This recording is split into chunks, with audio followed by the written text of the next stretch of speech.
നമസ്കാരം. മലയാളി വാർത്തയിലേക്ക് സ്വാഗതം. ഓണത്തിന് ഇനി ദിവസങ്ങൾ മാത്രമാണ് ശേഷിക്കുന്നത്.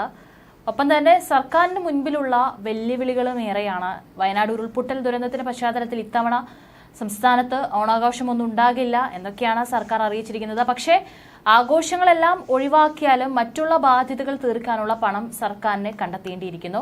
പക്ഷേ ഓണച്ചെലവുകൾക്ക് പണം കണ്ടെത്താനാകാതെ നെട്ടോട്ടമോടുന്ന സർക്കാരിനെ ഇപ്പോൾ കേന്ദ്രത്തിന്റെ കൈത്താങ്ങ്. അതായത് കേരളത്തിന്റെ ആവശ്യം കണക്കിലെടുത്ത് അടിയന്തരമായി 4200 കോടി രൂപ വായ്പ എടുക്കാനായിട്ട് കേന്ദ്രം അനുമതി നൽകിയിരിക്കുന്നു എന്നുള്ള റിപ്പോർട്ട് വന്നു.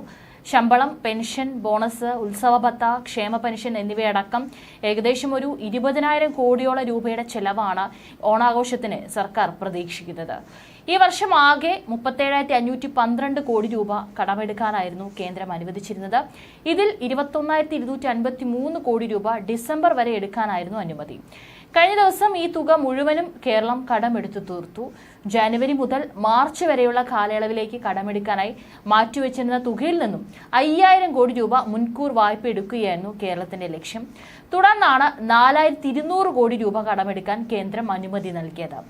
ക്ഷേമ പെൻഷൻ കുടിശ്ശിക നൽകാനായി സഹകരണ ബാങ്കിൽ നിന്ന് 1000 കോടി രൂപ വായ്പയെടുക്കും.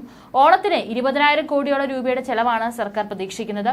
നികുതി അടക്കമുള്ള മറ്റു വരുമാനങ്ങളിൽ നിന്നാണ് ബാക്കി തുക കണ്ടെത്തുക. കൈയും കണക്കുമില്ലാതെ ഇങ്ങനെ കടമെടുക്കുന്നതിന്റെ ഫലം വരും മാസങ്ങളിൽ അറിയാമെന്നും വിദഗ്ധരടക്കം മുന്നറിയിപ്പ് നൽകുന്നുണ്ട്. പക്ഷേ സർക്കാർ അതൊന്നും തന്നെ ശ്രദ്ധിക്കുന്നില്ല. അതിരൂക്ഷമായ ഒരു സാമ്പത്തിക പ്രതിസന്ധിയിലേക്ക് കടക്കുമെന്ന് ഉദ്യോഗസ്ഥർ സർക്കാരിന് കൃത്യമായി തന്നെ മുന്നറിയിപ്പ് നൽകിയിട്ടുണ്ട്. ഓണാവധി കഴിയുന്നതോടെ സർക്കാർ റിസർവ് ബാങ്കിൽ നിന്ന് ways and means advance over ഡ്രാഫ്റ്റും എടുക്കേണ്ടി വരും.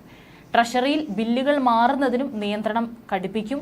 ശമ്പളം, പെൻഷൻ, മരുന്ന് വാങ്ങൽ തുടങ്ങി ചുരുക്കം ചെലവുകൾ ഒഴികെ എല്ലാ ബില്ലുകൾക്കും നിയന്ത്രണം ബാധകമാകും. ഏതായാലും വരാൻ പോകുന്നത് ഈ ഒരു ഓണാഘോഷം കഴിഞ്ഞു കഴിഞ്ഞാൽ 20,000 കോടിയോളം രൂപയാണ് സർക്കാർ പ്രതീക്ഷിക്കുന്നത്. അതോടുകൂടി കഴിഞ്ഞു കഴിഞ്ഞാൽ വലിയൊരു സാമ്പത്തിക ബുദ്ധിമുട്ടിലേക്ക് കേരളം കടക്കുമെന്നുള്ളത് സാമ്പത്തിക വിദഗ്ധരടക്കം മുന്നറിയിപ്പ് നൽകി കഴിഞ്ഞു. അതേസമയം ഇന്ന് ഈ വർഷത്തെ സപ്ലൈകോ ഓണം ഫെയറുകളുടെ സംസ്ഥാനതല ഉദ്ഘാടനം വൈകുന്നേരം 5 മണിക്ക് നടക്കും. തിരുവനന്തപുരത്ത് കിഴക്കേക്കോട്ട EK നായനാർ പാർക്കിലാണ് മുഖ്യമന്ത്രി പിണറായി വിജയൻ ഇത്തവണ ഓണം സപ്ലൈകോ ഫെയർ ഉദ്ഘാടനം ചെയ്യുക. ഭക്ഷ്യ പൊതുവിതരണ വകുപ്പ് മന്ത്രി GR അനിലിന്റെ അധ്യക്ഷതയിൽ നടക്കുന്ന ചടങ്ങിൽ പൊതുവിദ്യാഭ്യാസ തൊഴിൽ വകുപ്പ് മന്ത്രി V ശിവൻകുട്ടി ആദ്യ വിൽപ്പന നടത്തും. സെപ്റ്റംബർ 5 മുതൽ 14 വരെയാണ് ഓണം ഫെയറുകൾ സംഘടിപ്പിച്ചിട്ടുള്ളത്.